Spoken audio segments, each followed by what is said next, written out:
మిమ్మల్ని సవాల్ చేసి అడుగుతున్నాను, నా చెల్లెళ్ళందరినీ, క్రైస్తవ చెల్లెళ్ళందరినీ, మీ వాట్సాప్లో కాంటాక్ట్లు ఎవరివి? మీ ఇన్స్టా కాంటాక్ట్ ఫాలోయింగ్ పేజ్ ఎవరిది?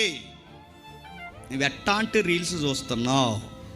నువ్వు ఎలాంటివి లైక్ కొడుతున్నావు? ఏటికి రిప్లై ఇస్తున్నావు? నీ కాంటాక్ట్లు నడుతున్నాను, పురుషులు ఉన్నాయా? ఉంటే వాళ్ళు ఎలాంటి సంబంధం కలిగిన వారు? మా ఫ్రెండ్ అండి అని చెప్పుకో, నువ్వు మరియమ్మ కాదని మాకు తెలుసు. నీకు ఎలాంటి వారు ఫ్రెండ్స్? నీకు ఎవడే వీడు, వీడితో తిరుగుతున్నావు, ఇలాంటి వాడితో తిరిగితే రేపు పొద్దున్న నీకు పెళ్ళి అయ్యే సమయానికి ఏదో ఒక లేనిపోయిన తంట తెచ్చి పెడితే రేపు పొద్దున్న నీకు పెళ్ళి అవుతుందా? మీ నాన్న పరువు ఏమైపోలే, తిరక్కే అన్నందుకు ఒక పిల్ల అందట, నేను తిరుగుతా, నా ఇష్టం, నా లైఫ్, ఎక్కువ మాట్లాడి కేసు ఎడతా అన్నదంట వాళ్ళ అమ్మ మీద. ఎంత చక్కటి తల్లో.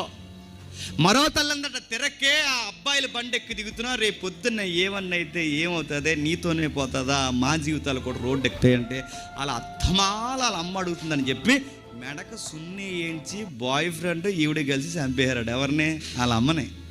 ఎంత గొప్ప జనరేషన్ ఇది.